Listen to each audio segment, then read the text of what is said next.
Isa ka rin ba sa biktima ng landian pero hindi seryosohan? Yung tipong sweet sa'yo pero takot mag-commit sa'yo?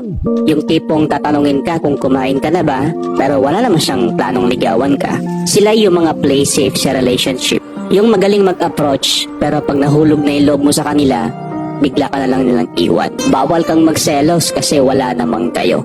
Bawal kang mag-demand ng effort at oras kasi hindi mo naman siya pagmamay-ari. You must know where to stand sa buhay niya. Ang hirap yung anytime pwede siyang mawala sa'yo kasi wala ka namang papel sa buhay niya.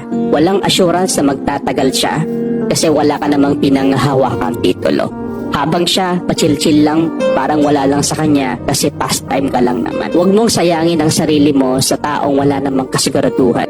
Huwag mong antayin yung isang araw na paggising mo at durog na durog ka pero hindi mo siya mahagilap kasi akala mo mag-i-stay pa siya. Love is risky. Sometimes, the person you love is not worth the risk. Malay mo, habang ikaw loyal sa kanya, siya naman to, pa-chill-chill lang, busy sa iba. Anytime pwede siyang lumandi, pero wala kang magagawa kasi hindi mo naman siya pagmamay-ari.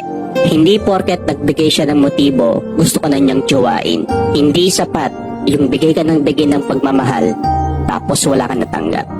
Dapat pag nagmahal ka, meron ka ring natatanggap na pagmamahal. Ilaan mo ang sarili mo sa taong binibigyan ka ng importansya at binibigyan ka ng pagpapahalaga.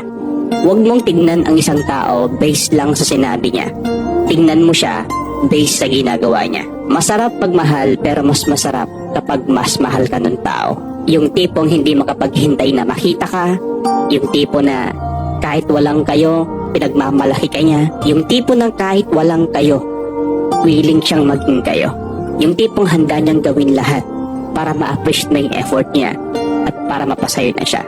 O diba walang pinagkaiba? Halos pareho lang. Yung MU, yung no label at saka yung may label. Pero iba pa rin talaga pag meron ka pinanghahawakan sa relasyon nyo. May control ka. Sayong-sayoy siya. May karapatan ka at hindi mo siya pwedeng ibigay sa iba. Pinagdadamot mo siya kasi meron namang kayo. Pero pag walang kayo, minsan para kang tumaya sa loto. Tumaya ka, pero hindi ka sigurado kung mananalo ka. Ganoon naman yung iba eh. Hindi nila nakikita yung tunay na nararamdaman mo. Hindi niya nakikita na nasasaktan ka na pala sa pinagagawa niya. Hindi niya nakikita na ikaw yung future niya. Ang nakikita niya lang, parausan ka. Ang nakikita niya lang, pastime ka. Ang nakikita niya lang, hanggang 2 weeks lang kayo. Ang nakikita niya lang sa'yo, hanggang video call lang. Kasi baka boring siya that time, wala siyang magawa, kaya chinat ka niya. Ang dali ma-inlove, no? Ang dali makahanap. Pero ang hirap maghanap ng taong seryoso talaga sa relasyon nyo. Ang tao kapag mahal ka talaga niya, hindi siya papayag na hindi ka liligawan. Tandaan mo, ibaling single ka ngayon, huwag ka lang sumugal sa hindi sigurado. Isugal mo ang sarili mo sa totoo at isugal mo ang sarili mo sa handang maging kayo.